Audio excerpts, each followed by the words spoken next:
Hello and welcome back to Machine Learning. I'm Javita Christie, and in this video, we are going to talk about conditional probability and the Bayes rule. So let's begin.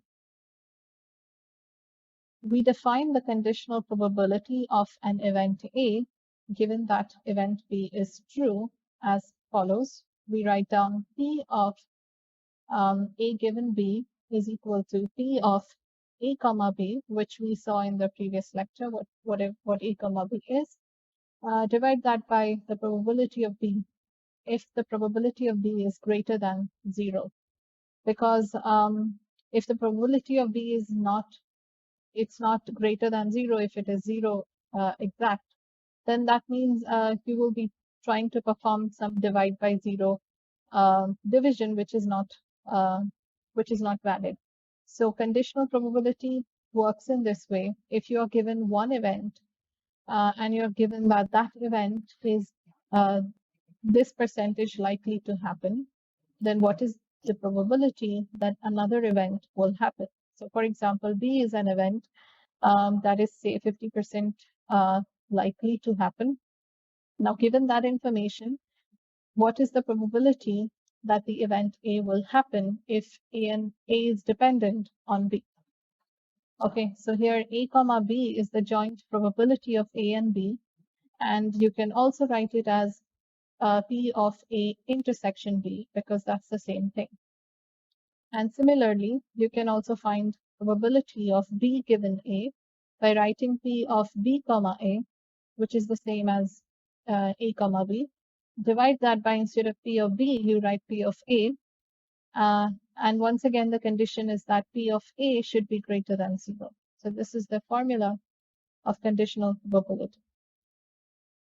Let's take an example now. So in a toy making shop, the automated machine produces few defective pieces. And it is observed that in a lot of 1,000 toy parts, 25 are defective. Okay, so there is a toy making shop, and it is having a machine that automatically makes toys. And in that machine, it is observed that if there are 1,000 toys, then at least 25 are defective, or let's say exactly 25 are defective. So if two random samples are selected for testing without replacement, okay, without replacement, we're going to see sampling with replacement, without replacement later on. But for now, you just need to understand that sampling without replacement means you take one toy and then you don't put it back and you take another toy. With replacement would be where you take one toy and then you put it back and then pick another toy. So there is a chance that you will be picking the same toy both the times. Okay, but in without replacement, you won't be picking the same toy twice. So if you are taking two samples from this from these 1,000 toys, okay, then what is the probability that both the samples are defective? Remember that you are told that 25 are defective out of 1,000. So now if I want to pick two toys, what is the probability that both of them will be defective? So let's say A is the variable of the first sample being defective, and B shows what B is the probability or event that the second sample is also defective. So let's just assume A and B are those events. And first, we shall try to find P of A, which is probability of the first sample being defective. Now we know that there are 1,000 parts, okay? And we know that 25 of them are defective. So it's very easy. We can just write 25 divided by 1,000, which gives us 0.025, which is the probability of A. Okay, so probability of A is 0.025. Okay, now the task at hand is to find the probability of B. Okay, given that you have already found one part which is defective, because we are trying to find probability of first part being defective. Now probability that the second part is also defective. Now to do that, we have to first calculate how many defective pieces are there. So how many defective pieces are there? So actually, there were 25 defective pieces, but I've already picked one. And so now there are only 24 defective pieces. And also there were 1,000 pieces in total, defective and non-defective. But now there are only 999 because I have already picked one. So given these things, calculating the probability of B is quite simple. I just have to do 24 divided by 999, which is going to give me 0.024. Okay, so this is the probability of B. Now what we need to find is what is the probability that both A and B are defective. Okay, now one more thing, this probability actually which we have found is not probability of B, it's actually probability of B given A, because we are already told we are using 24 and 999, assuming that A is already defective. So we are given the probability of A, which is 0.2025, and we want to find the probability of B. So that is going to be 0.024. So that is the probability of B. Now let's try to find probability of both the events happening. That means A is defective and B is also defective. And this is nothing but my joint probability of A comma B, which is also equal to A intersection B, which is what I want to find. Now, if you remember from the formula of conditional probability, it was P of B given A, and that was equal to P of A intersection B, or A comma B, both are same. Okay, divide that by probability of, because it is B given A, you have to divide it by probability of A. Now what I want to find is the probability of A intersection B, and to find that I need to just take P of A on the other side. So A given B, divide that by P of A. So I know that P of B given A is actually 0.0, sorry, this is going to be multiplication. So it's not division, it's actually multiplication. So I'll just go back and change that. Okay, because this is division, so this would be multiplication with A. And so this is going to be equal to 0.024, which we calculated earlier. Probability of A was 0.025, and I believe that is going to give us 0.00666. And of course, you can verify this on your own. So this is the probability that both the parts A and B will be found defective. So the Bayes rule, which is also known as the Bayes theorem, can be derived by combining the definition of conditional probability with the product and sum rules. And it can be done in this way. You can write probability of A given B is equal to P of B given A, which means you're just inverting A given B to B given A, and multiplying it by P of A, divide that by P of B. And there is also an alternative formula if you're considering different states of A and B. This can be where, you know, there are two possibilities. Event A is equal to 1 if you're calculating probability of A actually happening, and event A is equal to 0 if you're calculating probability of event A not happening. Okay, so it's the same thing as saying P of A and P of A bar. So if you're considering it that way, then the probability can be calculated using this formula. Okay, so you will take, it is A given B, so you will invert it as usual, B given A, and multiply it by P of A, just as we saw, okay, depending on the state that you are using, and then divide it by sigma P of A equal to A, which means sigma A means you are not just taking one possibility, which is A equal to 1, you also have to consider A equal to 0, okay, and then multiply it by P of B equal to B, given A equal to A. So you have to consider in this case A equal to 1 as well as A equal to 0, both possibilities, okay? And that's how this rule is used. So let's take a look at an example for this, okay? Now let's say that we want to identify the probability of an email to be really spam based on the name of a sender, okay? We know that we often receive junk mail, right? Which is supposed to be spam. So we want our machine learning agent to flag such emails as spam so that we can easily delete them and we don't have to get them in our primary mailbox. And let us assume that we have some knowledge about the reliability of the assumption. Okay, the assumption is that if the sender name contains the words mass and bulk, then the email is 80% likely to be spam. Okay, that means probability is 0.8. Another thing we know is that the probability of a false alarm, that means probability that my agent will mark an email as spam, even though it is not, is 10%. Okay, and probability that the email is not a spam is, so that is 0.1, 10% can be converted.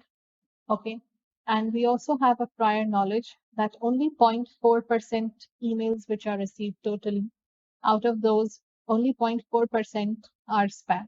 Okay, so out of all the emails actually received, only 0.4 percentage emails are actually spam. So that would be 0.004 in terms of probability. Okay. So now what I want to do is calculate the probability of an email actually being spam, right? I want to see what, if my machine learning agent is actually going to is actually going to mark an email as spam when it is actually spam. Okay, now to calculate that, first of all, I need to define my variables. So let's define X.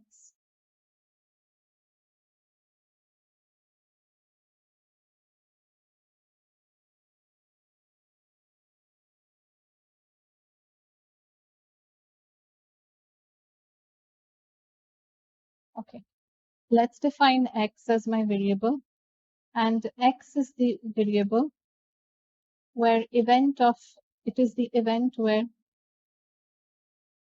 flag is being set as spam, pause,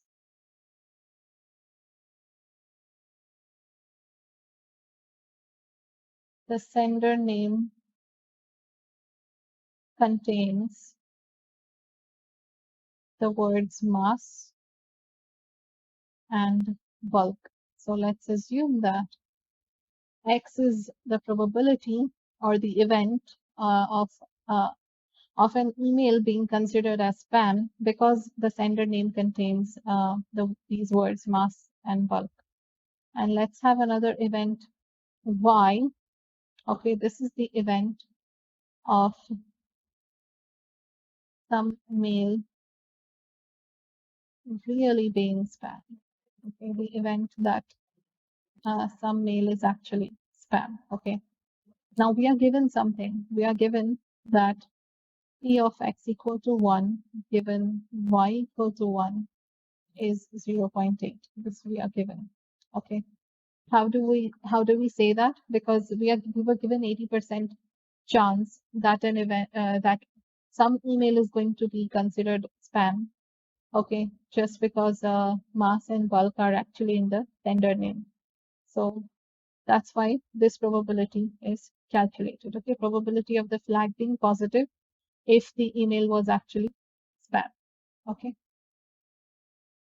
Now what happens here is many times this probability is wrongly interpreted as the probability of an event being spam if the flag is positive. Okay. So this is a wrong interpretation, and it's not true, because then we have to ignore all the knowledge that 0.4% of the emails are actually spam, and also the false alarm of 10%, which we saw earlier in the question, that 10% can be a false alarm. So it is not that all the things mentioned here are true. Okay, 10% there is a chance that the machine will actually give you a false alarm. So given this knowledge now, we can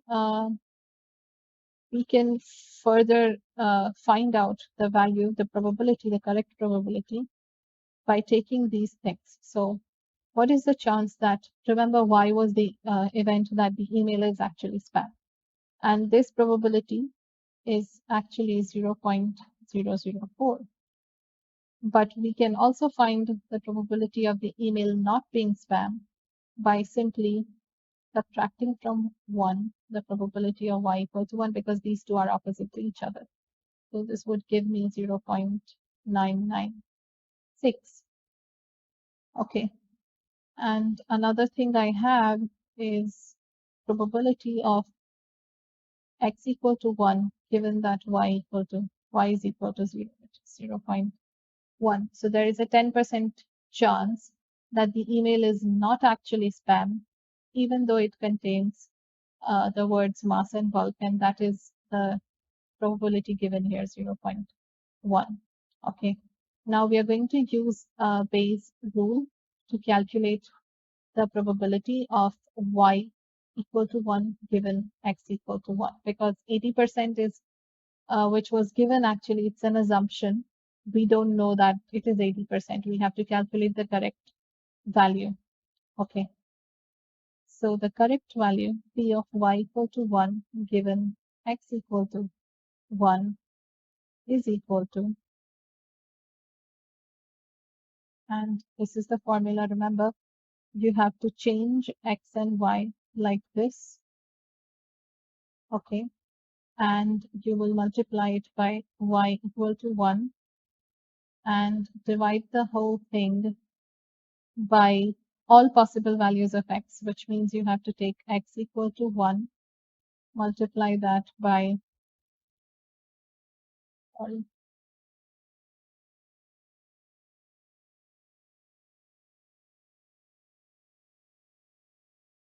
you have to take x equal to 1 given y equal to 1, multiply that by y equal to 1, and add this with p of x equal to 1, and another value of y can be 0. So 0, and then just multiply that by probability of y equal to 0. And we actually have all these values. We know that this probability we saw in the beginning is 0.8%, which is 80% was given. Y equal to 1. Probability of an email actually being spam is 0.004. Okay, this whole thing can be divided by this probability, which is 0.8, we've already written, and this probability, which is 0.004. Add that to this probability where y is equal to 0, and that is actually 0.1 probability of the email flagged as spam, but it is not actually spam. Okay, so such false alarm probability is 10%, we saw earlier, so 0.1. Multiply that by 0.996, which is the probability of event not being spam. Remember, we calculated y equal to 1 and then subtracted it from 1. So this is 0.04, subtract that from 1 and you get 0.996. And if you put all these values in a calculator and see, it will give you 0.031, okay, which is close to 3%.